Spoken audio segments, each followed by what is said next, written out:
Should I leave my husband, who has flirted with 6 different girls, all while I was pregnant? Our 1-year wedding anniversary is coming up on the 16th, and I'm honestly not even excited about it. For a little background, I met my husband in the summer of 2015 after graduating high school. We never really dated but fooled around on and off until the end of 2020, when he asked me to move in and finally date him. We dated for 2 months and then he cheated on me and I left him. We were on and off trying to work it out for the next 4 months. He ended up wrecking his truck and I immediately went to his house that night to take care of him. May hit and I told him that if he couldn't commit to me, then I was done, that I was sick of the on and off merry-go-round. The month of June hit and we got married. We found out in August that we would be having a baby and I couldn't be more excited. Well, until I found out he was Snapchatting the girl he had cheated on me with originally. He got pissed off and said that they had to communicate because she was his employee. I said they could do that via text, not Snapchat, and he blew up at me and blocked her. Well, fast forward, all during my pregnancy he flirted with 6 different girls and every time would get pissed off when I would catch him. I just found out this week that he had a full-blown affair with this one girl, we will call her Amy. He did this while I was pregnant with our baby and I couldn't be more crushed. I fell apart completely the night I found out and he offered little comfort until I threw my great-grandmother's jewelry box and started sobbing uncontrollably. He came and pulled me in the bed and held me. He's trying now to fix things and says he regrets it, but I can't tell if he actually regrets it or if it's because he got caught.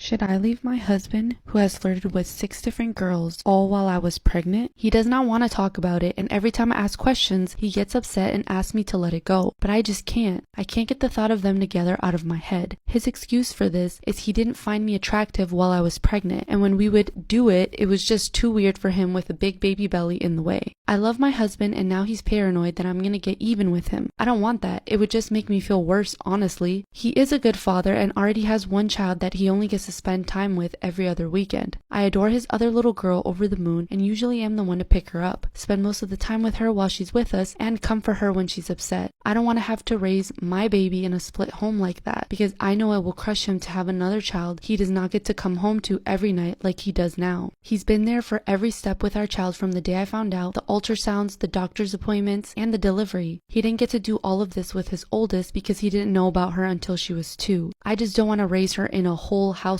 and she think that it is acceptable for a man to cheat on her because daddy does it to mommy. So far, I have an agreement with my husband to give him until she's a year old to prove that he can change, or I'm leaving at the first peep I hear of him even smiling wrong at another girl. I just don't know if I can do it. My heart hurts, and when I asked him if the roles were reversed if he'd stay, he said he didn't know if he could. Should I just go ahead and leave, or should I give him a chance to try to fix it for the baby? Am I the asshole for leaving a wedding early as a bridesmaid and causing the wedding to get charged a $500 cleanup fee? I, Jane, 21 female, was one of Vanessa's 21 female 3 bridesmaids, and her wedding was held at a remote lodge venue up a mountain. When everyone got to the lodge, we did a dry run of the ceremony and surveyed the place. I assumed that the men would go to their cabin and the women would go to ours, and we'd relax before the wedding. Instead, the men immediately headed to the liquor store and the groom and bride's mothers began ordering the bridesmaids to move furniture into place. That night, the women did everything from dragging 250 chairs out of the shed and setting them up to hauling furniture down 2 flights of stairs and positioning it in other places. Because I was the tallest and strongest person in the group, it was mostly on me to haul the larger pieces around, and the mother and mother-in-law of the bride largely stood around talking about details with her. I asked repeatedly if the groom and groomsmen could be called to help, but was told that we didn't want to bother them, and that they're out unwinding before the big day. The father of the bride has a heart condition, and the father-in-law was much older and walking with a cane, so he couldn't help out either. At the end of the 2 very sweaty hours, I had splinters, blisters, and was covered in sweat, but everything was set up. Am I the asshole for leaving a wedding early as a bridesmaid and causing the wedding to get charged a $500 cleanup fee? During the wedding, I learned that the bride and groom were trying to avoid all of the setup and takedown fees from the venue. The groom's mother condescendingly patted me on the arm and said that everything would be okay because Jane's our workhorse. After a bit more conversation, I found out that the plan was for the bride and groom to leave and then the bridesmaids and groomsmen to stick around doing everything from cleaning up trash to moving the furniture back where we'd gotten it. Toward the end of the party, almost everyone had left and I realized that 2 of the groomsmen were so drunk that they were going to be useless and it would again be on the bridesmaids to clean up and put all the furniture back up the stairs. I went to tell the bride goodbye. Judging from her slightly panicked expression and her, "Oh, you're leaving now?" questions, I realized that she definitely expected me to move the furniture back, but didn't want to say anything while surrounded by people. So I left and my phone blew up as I was driving back down the mountain. The other bridesmaids were texting me, and Vanessa's mother left me an angry voicemail about how I was bailing on my duties as a bridesmaid. The next day I woke up to a massive paragraph from Vanessa that said it was my fault that they had to pay the $500 cleanup fee because they weren't able to get everything put back in time. So for this, am I the asshole? Filing a noise complaint about a single mom with a newborn? I, 26 female, live in an apartment, and I'm a resident in medical profession, and I work 100-hour weeks, plus a lot of additional hours of studying and paperwork. I hardly sleep as is, and I cannot wear earplugs because I need to be able to hear my phone when on call or if I'm called about a patient who's under my care.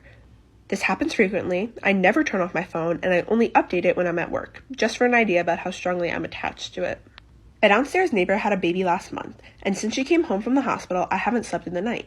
I've woken up every 1 to 2 hours by the baby, and this baby screams, and I know the mom is trying her best. I'm sure she doesn't want to be woken up either, but I'm losing it. I fell asleep Thursday standing up in the middle of rounds, and my attending was not impressed as I was reprimanded. My boyfriend has been encouraging me to file a complaint because it's not fair that I can't sleep. I've tried to talk directly to my neighbor and ask if she could stop walking around her whole apartment. The mom walks her baby around the apartment. Or get some soundproofing done. However, every time I've had the chance to go to her apartment, she's got a note on about the baby sleeping and please don't knock, and I do not have her number or any other way to contact her. So I spoke to the landlord Friday evening, and I was very clear that I'm not trying to blame this woman, and I just wanted to know if there could be some soundproofing done or something, and the landlord said that they'd look into some options. Saturday I had a day off mandated because now I'm considered a risk to patients, and as I was sleeping, I woke up to pounding and screaming. And the mother was furious with me, kept screaming about how I'm selfish and trying to kick out a single mom, etc. All the neighbors were watching, and I just kept trying to explain, but she and the baby just kept screaming, and I finally lost it. I'm beyond exhausted, and I just screamed back. I told her that her baby is so loud, she might cost me my job, and I can't function anymore because of her, and soundproofing isn't the end of the world. And if she can soundproof, she should be considerate and F off from apartment living. She started crying, and then she left. And I feel awful about it. I know I shouldn't have yelled, and I know that makes me the asshole. But am I the asshole for filing a complaint? My impression was that the landlord was going to fix the issue and not kick her out. I don't want that. Hopefully soundproofing her apartment will resolve some of these issues that I've been having. I have another story for you, so let's get into it, okay? Am I the asshole for tipping our waitress $20 despite her poor service because my date was playing a game with her tips? Okay, I want y'all to guess. What do y'all think it's gonna be? I'm gonna say yes, but we'll see. What y'all think? I met a guy on a dating app. We hit it off and we arranged for our first date. Things were going well. We had sat down and started some small chat. Our waitress comes over asking us what we want to order. I say what I want and I gesture to him so he can order. He orders and then pulls what I think is about $15 on the table and says, "This is your tip. Every time you mess up, I take some away." Oh no. Hell nah. The waitress looked nervous immediately. I'm sitting there a bit shocked, but mostly embarrassed because she did spill some drinks on our table that night and gave us the wrong food and overall just seemed lost. He took away $13. I asked him why he thought doing tips this way was a good idea, and he said it's the best way to ensure good service. When I disagreed, he said, "You can't always be nice to these people. It's not a respectable job." Hell no. I decided then that I wanted nothing to do with him and called the waitress over to get the bill. I slapped a $20 bill in her hand and got up to pay my own meal.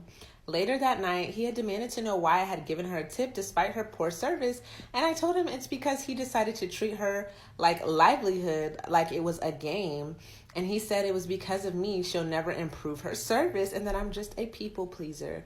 I blocked him, but I've wondered ever since if it was really the right thing to do. Am I the asshole? No. I was waiting for you to say you blocked him. What the hell? He an asshole. Baby was probably nervous as hell. Some people get anxiety with stuff like that. That is not okay. Okay? That is not okay.